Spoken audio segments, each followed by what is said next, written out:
દર્શક મિત્રો, આપ જોઈ રહ્યા છો YNN ન્યૂઝ. હવે જોઈએ અગત્યના સમાચાર. વડોદરા છાણીગામ નવાપુરા યુવક મંડળ દ્વારા નવરાત્રિમાં વર્ષથી ગરબાનું છેલ્લા 35 વર્ષથી આયોજન કરવામાં આવે છે. ગુજરાતની લોક સંસ્કૃતિનું અભિન્ન અંગ અને ઓળખ એટલે ગરબા. મા શક્તિનું પર્વ એટલે 9 દિવસ તન મન ધનથી મા શક્તિ આરાધનાનો ઉત્તમ સમય એટલે નવલી નવરાત્રિ. મા દુર્ગાના 9 સ્વરૂપોની 9 દિવસ સુધી રાત્રે ગરબા ઘૂમીને મા શક્તિની સાધના કરવામાં આવે છે. સમગ્ર ગુજરાતના 9 દિવસ સુધી ગરબામાં નાના મોટા આયોજનો કરવામાં આવે છે. તો ઘણી જગ્યાએ શેરી ગરબા તો ઘણી જગ્યાએ એકલા પુરુષો ગરબે ઘૂમતા હોય છે. ગુજરાતમાં વડોદરાના ગરબા તો દેશ વિદેશમાં પ્રસિદ્ધિ ધરાવે છે. તેનું કારણ વડોદરાવાસીઓનો અનોખો પ્રેમ છે.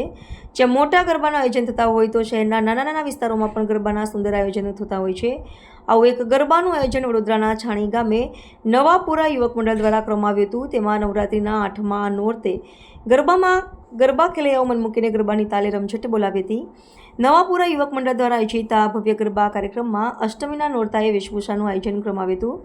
જેમાં નાના મોટા ગરબા રમતા ખેલૈયાઓ અલગ અલગ વસ્ત્રો પરિધાન કરીને આવ્યા હતા. જેમાં કોઈએ મા શક્તિનું સ્વરૂપ તો કોઈએ રાવણનું રૂપ ધર્યું હતું. તો દાદા દાદી તો કોઈ ખેડૂત બન્યા હતા. આ ગરબામાં છાણી સહિત આસપાસના વિસ્તારના લોકો મોટી સંખ્યામાં ગરબે ઘૂમવા આવે છે. આ ગરબામાં ખેલૈયાઓ માની આરાધના માટે ભક્તિભાવપૂર્વક અને હર્ષભેર ઘણા ઉત્સાહથી ગરબે ઘૂમ્યા હતા.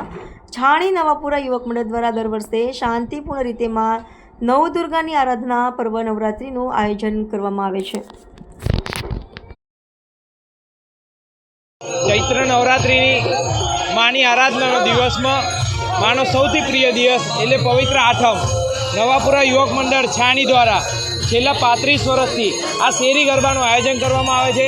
શેરી ગરબામાં આઠમના દિવસે અલગ અલગ નાના બાળકથી લઈ મોટા વડીલો સુધી અલગ અલગ વેશભૂષામાં ફેન્સી ડ્રેસ કોમ્પિટિશન રાખવામાં આવે છે.